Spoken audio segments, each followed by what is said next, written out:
Has Sonar been resurrected from the dead? Well, it looks like it. So I woke up this morning and I actually did a video about something I'll talk about next week. So I decided to do this one instead because when I was looking through the Cakewalk forums, it said somebody bought Cakewalk. I was like, what? Apparently Gibson has sold Cakewalk and a company called Band Lab has bought it. I don't know too much about it, but from what it seems, it's kind of an investment group that's been investing in different types of musical properties. I think they have some kind of online cloud service that collaborates with making music, and also I think they bought a guitar company and they're, remaking these guitars that I guess have been canceled. How do you say that? It's gone under and they brought it back and they're trying to remake them.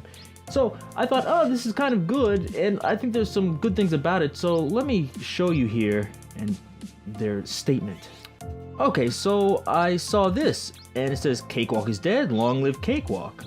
What is this about? It says, hello world, Singapore, Friday, 23rd February 2018.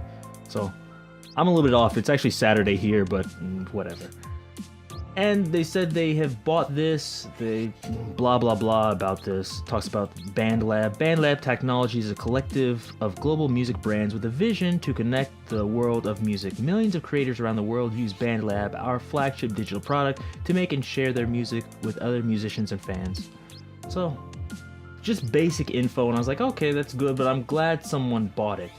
Now, of course, this is all well and good, and I thought, that's great, but there was one thing that was kind of making me angry. I was like, I paid for the lifetime updates for Sonar Platinum, the highest level. I don't want to buy Cakewalk Sonar again. I've put so much money into it.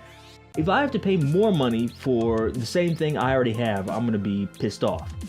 But I looked and they actually have a statement about that.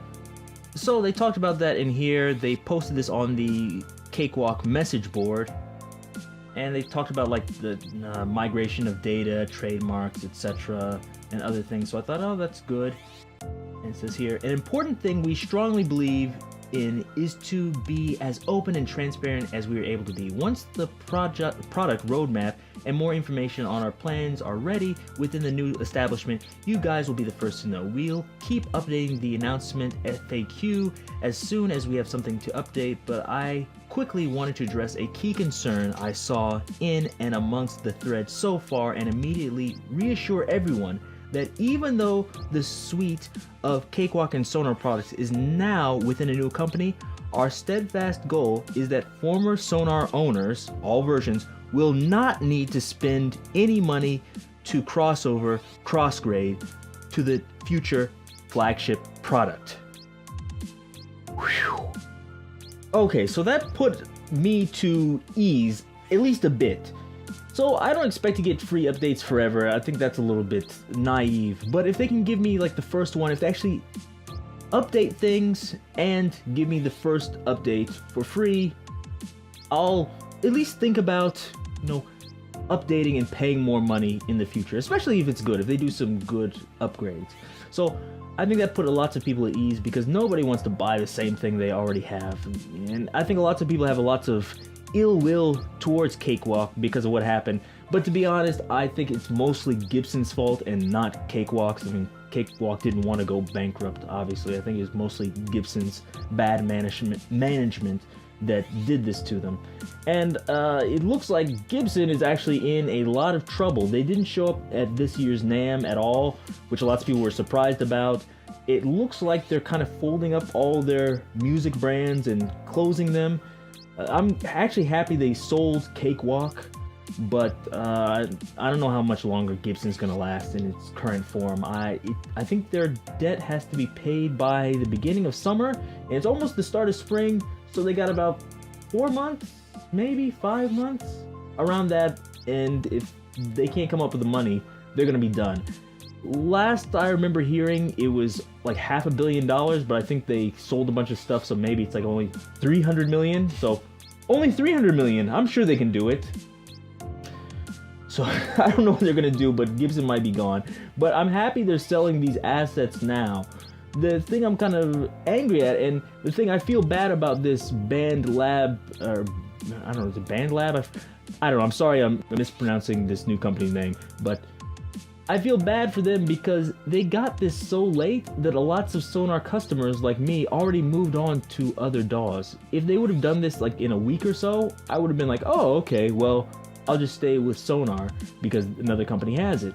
But it's been November, December, January, February. It's been 4 months. Lots of people switched to Studio One, Pro Tools, Cubase. I personally went to Reaper and all sorts of other DAWs.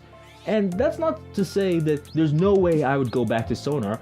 I'll probably use it again if they give me this free update, and I might pay for it. But before I was using Sonar exclusively, and now I'll probably switch between Sonar and Reaper in the future, because now I'm starting to get Reaper set up the way I like it, and I'm starting to find like interesting things I can do with it. So I feel bad because Gibson kind of screwed them with that. So, but hopefully everything is good. And one thing I'm kind of interested in is I know there's going to be new technology in the future, like with I think 5G, or is it 5G they're working on, that'll allow very fast internet communication. And with that, I'm hoping people will be able to actually collaborate with music in real time. So I'll be able to play my guitar, my drummer will be able to play, his drums, the singer will be able to sing, and the latency will be low enough that we can actually do it in real time and have like rehearsals or even like concerts online. So it seems like this company is set up to do something like that because they already have collaboration. So if the internet technology picks up with that and they integrate everything well within like Sonar and the technologies they already have, they might have a winner. So I hope everything goes well with this. Tell me what you think below. Do you think this is going to go well and Cakewalk has a bright future, or do you think it's too late? Also, if you haven't subscribed, do that. And until next time, see you.